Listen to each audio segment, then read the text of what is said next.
She had $47, a car running on fumes, and 8 hours to make an impossible choice.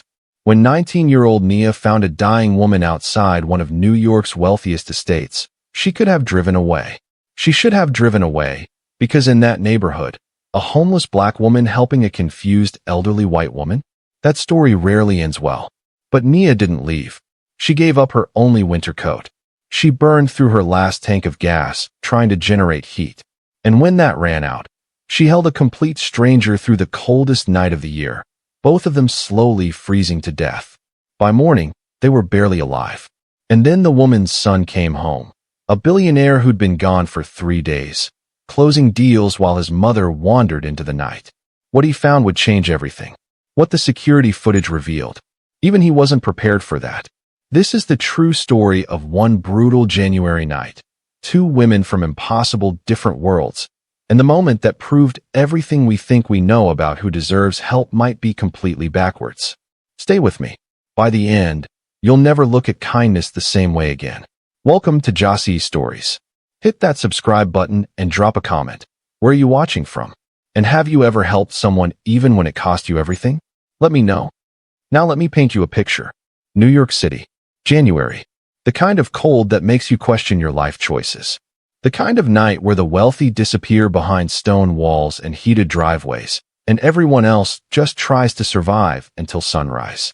Outside the Whitmore estate, where the gates cost more than most weddings and the hedges have better maintenance than some hospitals, 2 worlds were about to collide in a way nobody saw coming.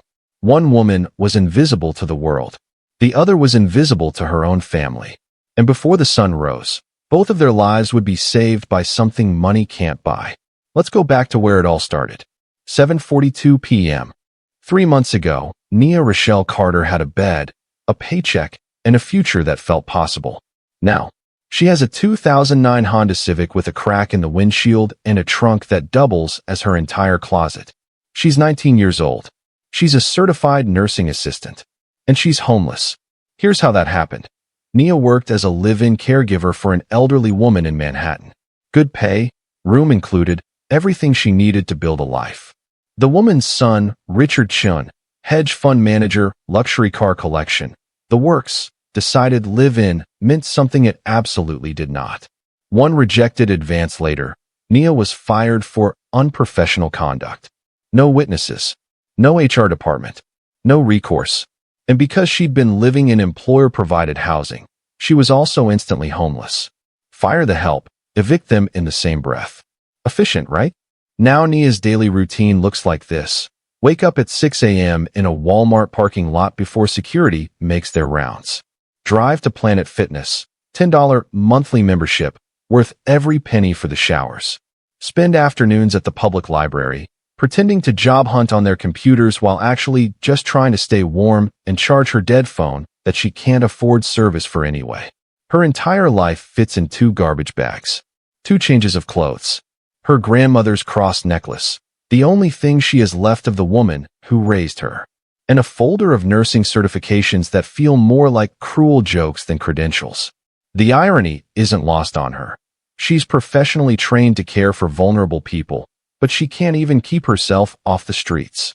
By 7 p.m., she's mastered the art of parking lot rotation. Never the same spot 2 nights running. Never anywhere cops patrol heavily. Tonight, she picks the Upper East Side. Wealthy neighborhoods mean better lighting, less crime, and police who assume everyone belongs. She parks outside the Whitmore estate and settles in for another freezing night. She has no idea this choice is about to change everything. 7:42 p.m. Nia's parked outside these massive iron gates, watching her breath fog up the windshield, already dreading the long, cold night ahead.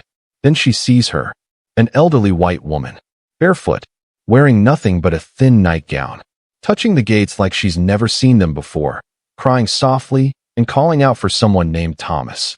Nia's first instinct? Drive. Away. Right. Now. Because here's the reality.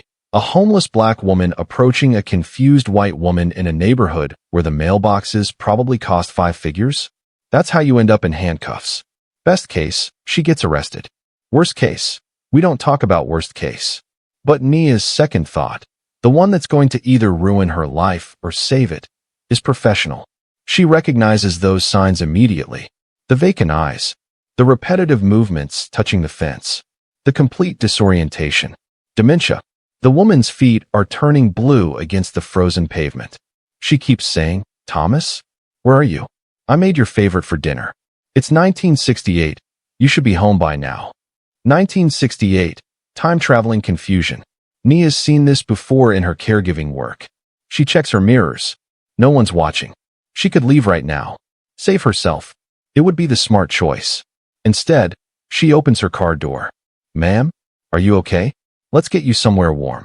The woman, she'll learn later her name is Margaret, looks at her with complete confusion. "Have you seen Thomas? Let's find him together, okay?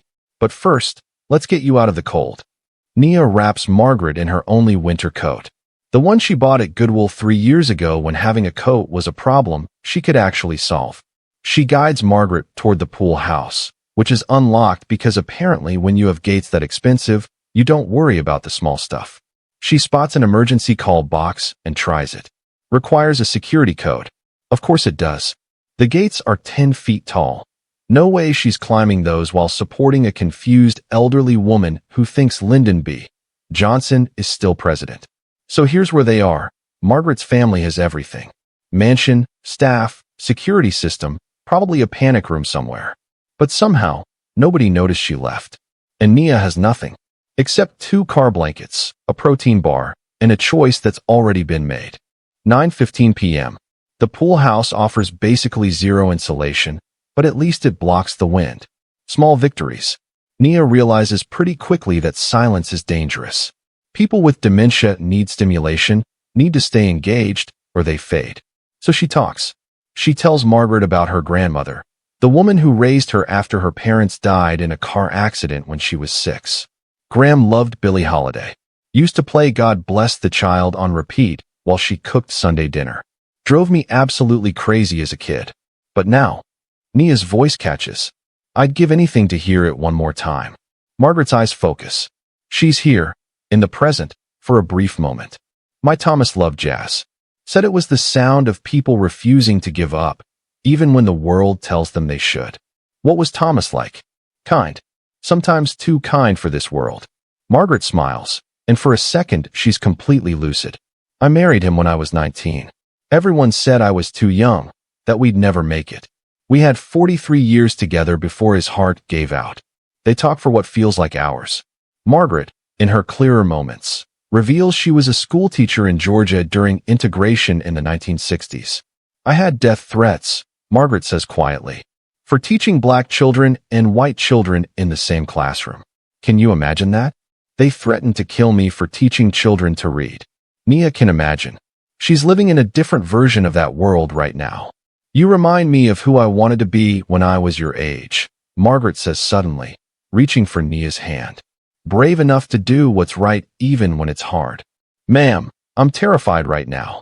That's what makes it brave, honey. And this is where everything changed. The temperature keeps dropping. Nia starts making trips back to her car, running the engine in 15-minute bursts, just enough to generate heat without completely draining her tank. She uses cardboard boxes from the estate's recycling bin and her car doors to funnel the warm air toward the pool house. It's ridiculous. It's desperate. But it's working.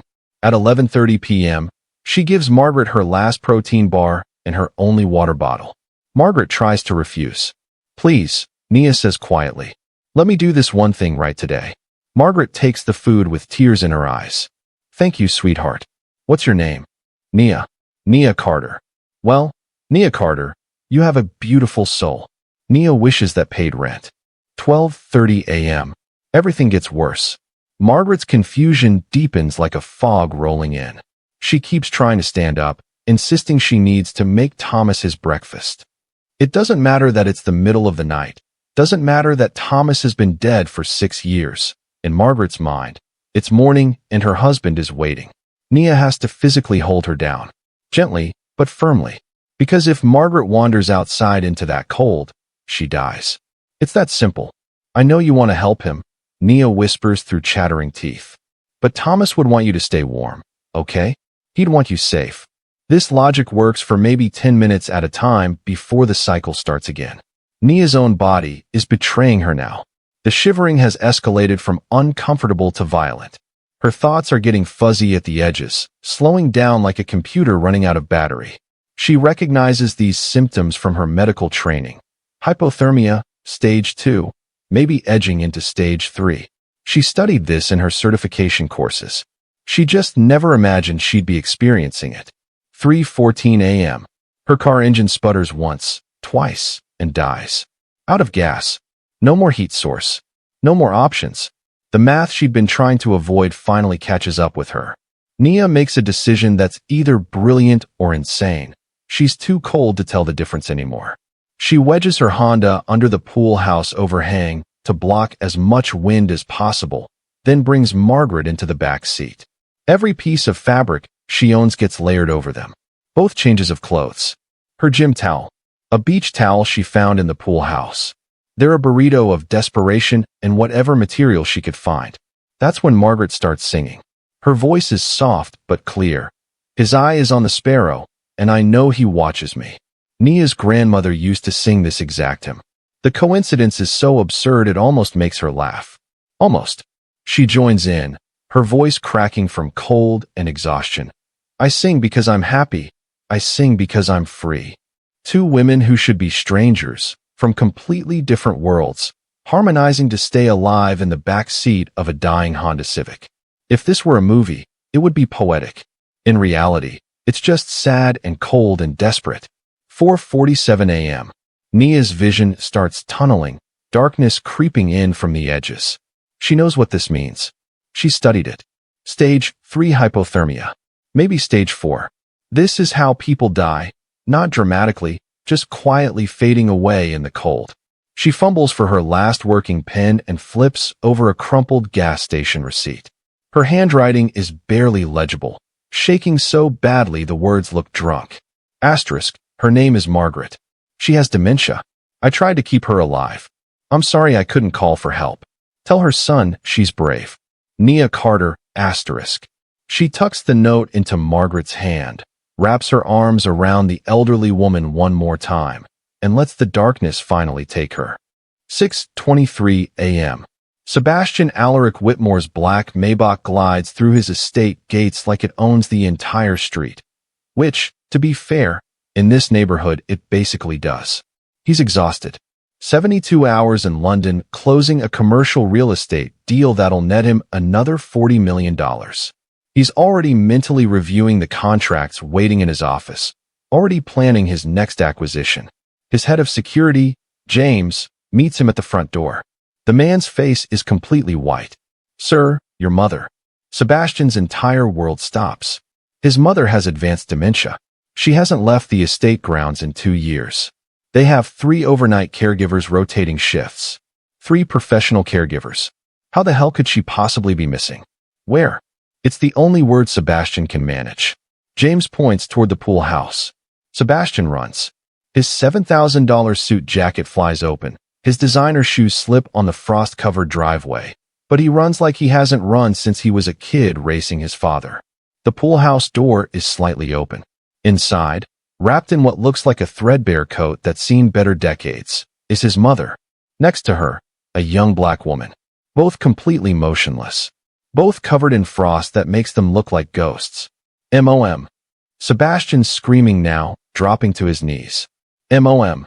His mother's lips are blue. The stranger has something clutched in her frozen hand, a note. He pulls it free with shaking fingers and reads it once, twice, 3 times. His vision blurs. Call 911. Call everyone now.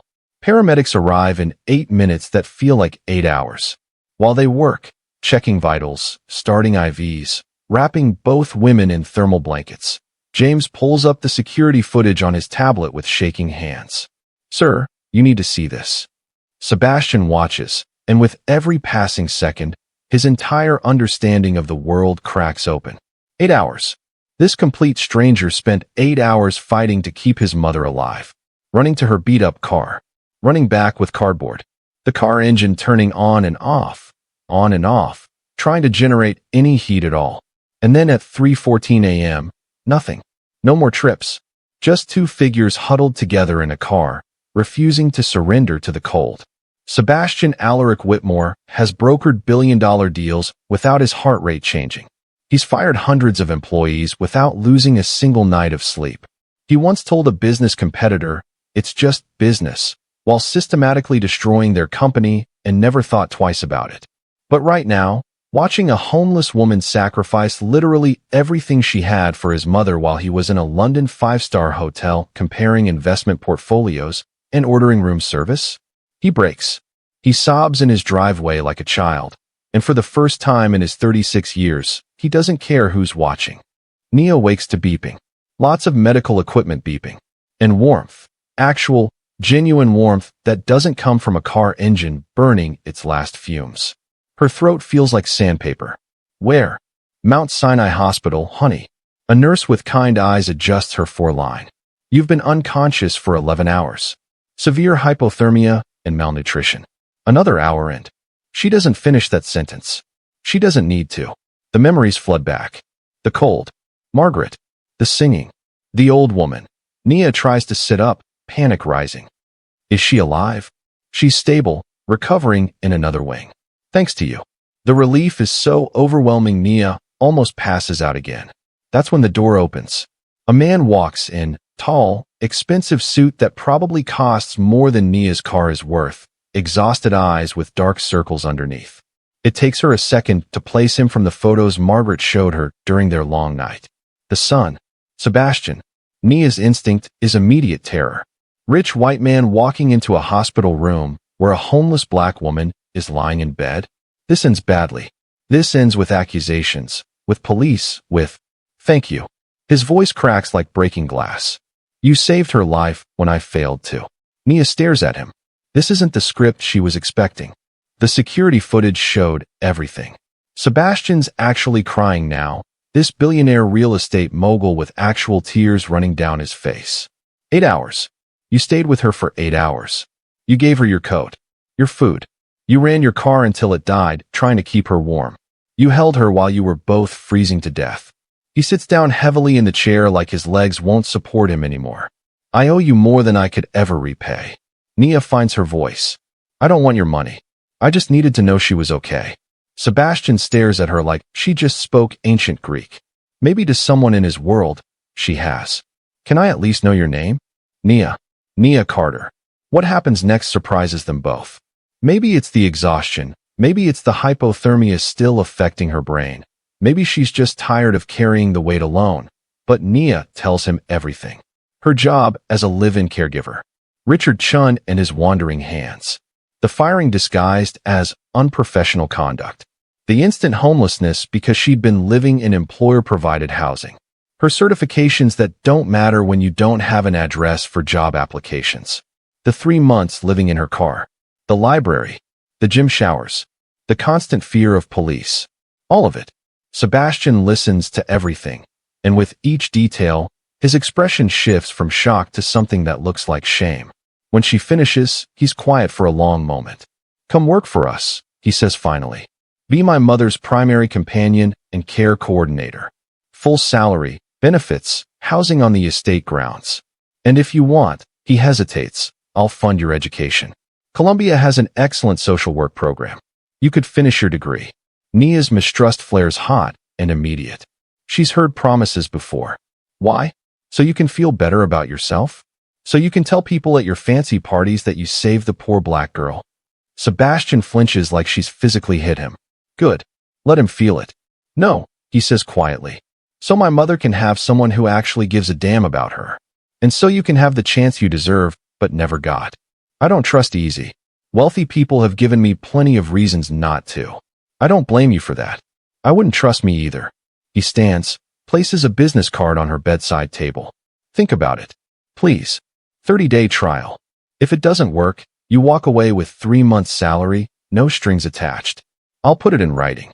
After he leaves, Nia stares at the ceiling. She has no idea if this is a genuine lifeline or just another trap dressed up in expensive clothing. But for the first time in 3 months, she has a choice that doesn't involve which parking lot to die in. Nia accepts.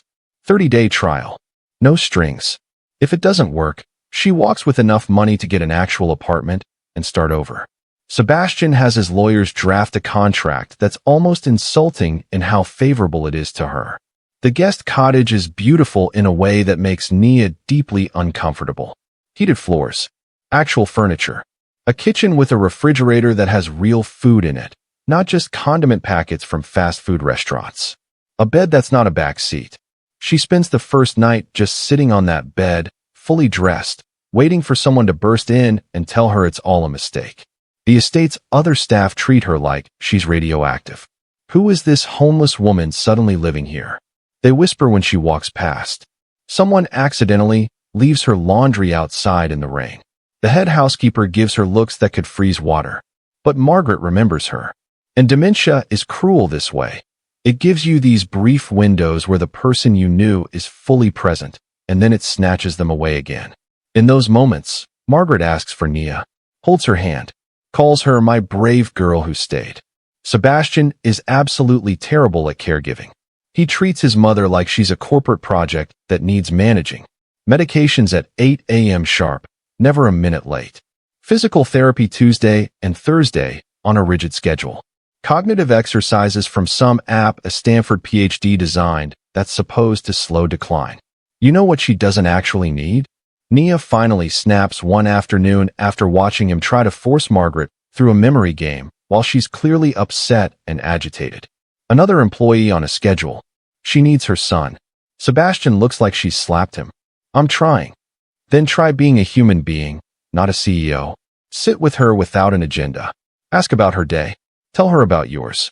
Read her favorite books aloud, even if she doesn't seem to understand. Just be present with her. It takes time.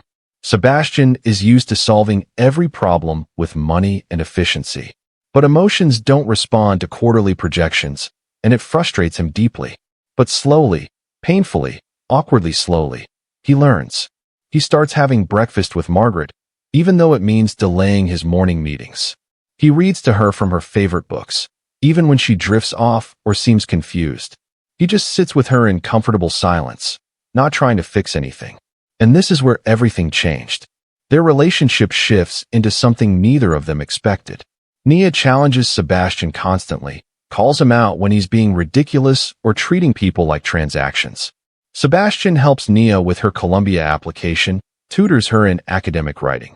Turns out he was an English major before business school, which explains absolutely nothing about his current life choices, but makes him surprisingly good at editing essays. Margaret becomes the bridge between them.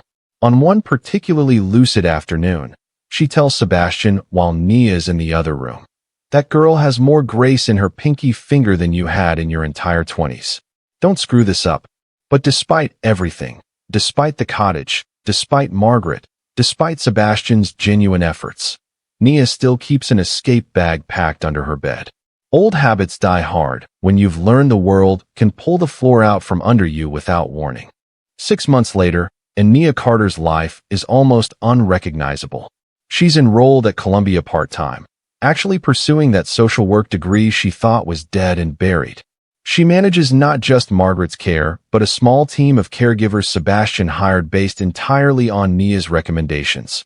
People who actually care about the work, not just the paycheck. She's created a program that blends professional medical support with genuine human companionship. Margaret's quality of life has improved dramatically. More lucid moments, more genuine smiles, more of the person she was before dementia started stealing her away. But here's the thing. The real transformation isn't Nia's. It's Sebastian's. Inspired by Nia's story, and honestly, shamed by it, he's converted his estate's entire West Wing into something revolutionary. 7 bedrooms that were just collecting dust are now a transitional living facility for homeless women. Not a shelter, a home, with job training, wraparound services, therapy, case management. Everything Nia wished existed when she needed it. Nia helps design every aspect of the program. Who gets in? What support looks like? How to actually help people rebuild their lives instead of just warehousing them. The foundation is called the Margaret House. Margaret herself, despite her dementia, insisted during one of her clear moments that it be named after the brave girl who stayed. Sebastian and Nia tried to argue. Margaret, dementia or not, still knew how to pull rank and shut down a debate. On the 6-month anniversary of the night, Sebastian hosts a small dinner. Nia, Margaret, and the first 5 women entering the Margaret House program. Margaret's wearing Nia's original coat, professionally cleaned and returned like it's a museum piece. Margaret stands to make a toast. She's having one of her increasingly rare crystal-clear days, and everyone goes quiet. Thomas used to say something that I didn't really understand until I got old. Her voice is strong, steady. We're only as wealthy as the love we give away. I forgot that lesson for a long time. I let this house get big and empty. Let my life get the same way. She reaches for Nia's hand. But this young woman reminded us all of something important. The richest thing you can ever do is stay when it's easier to leave. The most valuable thing you can give is yourself when you have nothing else left. Nia's crying. Sebastian's crying and not bothering to hide it. Even the new residents look misty-eyed, and they barely know the full story yet. One of the women whispers to Nia, "Is that really your coat she's wearing?" "Yeah," Nia manages through tears. "I gave it to her when I literally had nothing else to give." The woman smiles.